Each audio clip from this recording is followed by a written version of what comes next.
Welcome to the Holistic and Scientific Podcast with board-certified plastic surgeon Dr. Robert Whitfield, Austin's natural choice for plastic surgery and the expert in smart laser and energy treatments.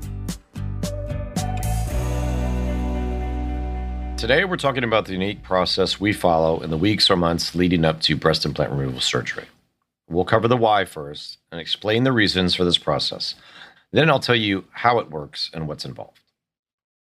So as mentioned previously on podcasts, we have a discovery session. And so in that session, we want to actually drill down and find root causes to how you're feeling. Because if we just concentrate on one aspect of it, say the breast implant is causing everything in terms of how you feel, we may miss or just bypass other things that are causing or contributing to chronic illness. Things like toxicity, maybe something like an environmental exposure. We may have other issues like Lyme disease. Lyme disease is a very complicated issue that takes a lot of work to both unearth and then to treat. There may be things that are specifically related to our diet.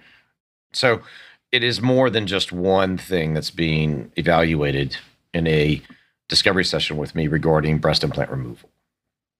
Part of the bigger picture in helping you recover after surgery is identifying these either chronic illnesses or dietary deficiencies or nutritional deficiencies separate, like micronutrient deficiencies, prior to actually undergoing a procedure. If we don't identify those and we just perform a procedure, then although you may recover from that particular portion, maybe the implant is very, very stimulating to your immune system.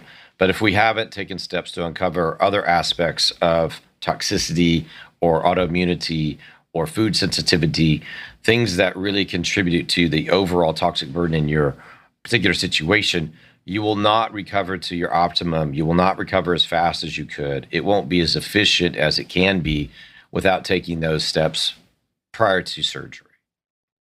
So for instance, if we had a patient undergoing a complicated fat transfer after an explant, and we're doing this at the same time to give them optimal results, we want everything in their diet, everything controlled to the point where we're going to decrease inflammation.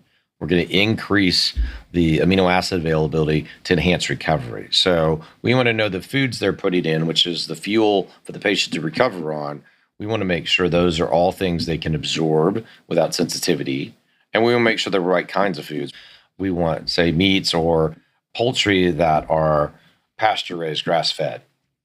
We don't want them to have vegetables that have GMOs in them because that increases glyphosate levels, which has lots of downstream effects and can increase your disposition towards leaky gut and lack of absorption of nutrients. If I feel that in your history, as we discuss what's going on with you from an environmental standpoint, if you live in an area or had a recent home renovation or had a big water leak, then you're very at risk to have had a toxic mold exposure. That, in concordance with a genetic predisposition to really limited detoxification ability, either through limited glutathione metabolism, limited DNA methylation, limited at the mitochondrial level superoxide dismutase to handle oxygen-free radicals.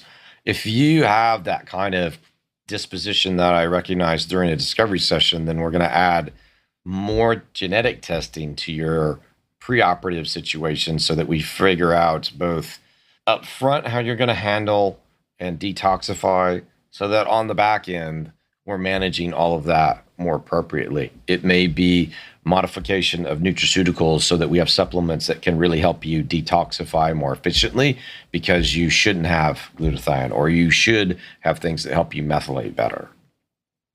Hormones are really underappreciated in terms of recovery, whether it's your thyroid function, your estrogen, your progesterone, your testosterone, your cortisol levels. All of these are really important to having a adequately prepared patient and then a patient that's actually going to recover efficiently afterwards. So when we're looking at hormone levels, after we've established we're concerned about that, thyroid function is important. Now, thyroid function can be affected by many situations, and several of my clients have had autoimmune issues. So you can actually have antibodies causing you a hypothyroid situation called Hashimoto's. And that, as well as other kind of situations with the thyroid, are not simply corrected by adding more thyroid hormone to the situation. It's more about evaluating maybe the toxicity level that's going in and making the hormone receptors less responsive. So if the car needs more gas, is it more efficient to pour the gas all over the car? Or is it more efficient to put it in the gas tank so you can actually use the car more? So obviously we put gas in our gas tanks. We don't pour it all over the car. So if you keep giving more and more thyroid hormone to someone to establish a normal laboratory level, are you really helping them if in fact that hormone that you're giving them never gets inside the actual cells it needs to? So the important part is to establish whether or not their hormone receptor is working properly. And then if they need more thyroid, give the appropriate treatments for that.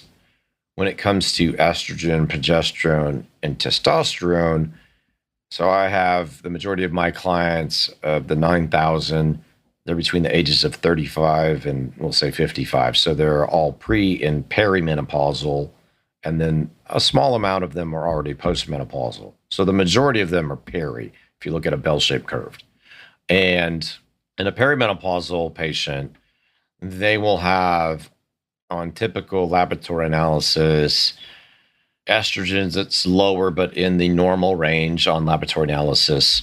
They'll typically have FSH that's normal, and then they'll have the testosterone will be typically in the lower 25%, the total testosterone. Then the bioavailable testosterone and the free testosterone, those will all be really, really low.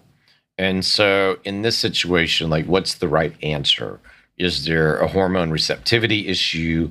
Is there a lack of hormone being produced? And in many of those situations, it's a lack of hormone production.